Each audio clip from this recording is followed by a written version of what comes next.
ஈஸியாக chicken fry எப்படி செய்கிறதுன்னு பார்க்கலாம். அதுக்கு 1/2 கிலோ சிக்கனை நல்லா வாஷ் பண்ணி எடுத்துக்கிட்டு அதில் 1/2 ஸ்பூன் உப்பு 1 ஸ்பூன் தயிர் விட்டு நல்லா கழுவி எடுத்துக்கிட்டால் பேட் ஸ்மெல் எல்லாம் போயிடும்.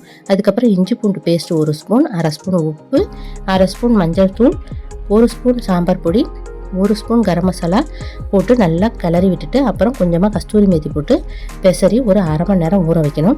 அதுக்குள்ளே 2 பெரிய வெங்காயம், 10 பல் பூண்டு பொடியாக நறுக்கி எடுத்துக்கிட்டு அதோட 2 தக்காளியையும் நல்லா பொடியாக நறுக்கி எடுத்துக்கணும். இந்த சிக்கன் ஃப்ரையை மண் சட்டியில் செஞ்சால் தான் ரொம்பவே சூப்பராக இருக்கும். அது இப்போ செய்ய ஆரம்பிச்சிடலாம். ஒரு மண் சட்டியில் ஒரு குழிக்கரண்டி அளவுக்கு எண்ணெய் ஊற்றி 1 ஸ்பூன் கசகசா போட்டு பொரிஞ்சதுக்கப்புறம் அதில் நறுக்கின வெங்காயம், பூண்டு, தக்காளி போட்டு நல்லா வதங்கினதுக்கப்புறம் சிக்கனையும் போட்டு நல்லா பெரட்டி விட்டுட்டு அடுப்பை சிம்மில் வச்சு 10 நிமிஷம் மூடி வச்சா சிக்கன் தண்ணி விட்டு நல்லா வெந்துடும். அதுக்கப்புறம் 1 ஸ்பூன் பெப்பர் பொடி, 1 ஸ்பூன் ஜீரகப்பொடி போட்டு கொஞ்சம் கருவேப்பிலை கொத்தமல்லி தூவி தண்ணி சுருள வறுத்து எடுத்தால் காரசாரமான சிக்கன் ஃப்ரை ரெடி.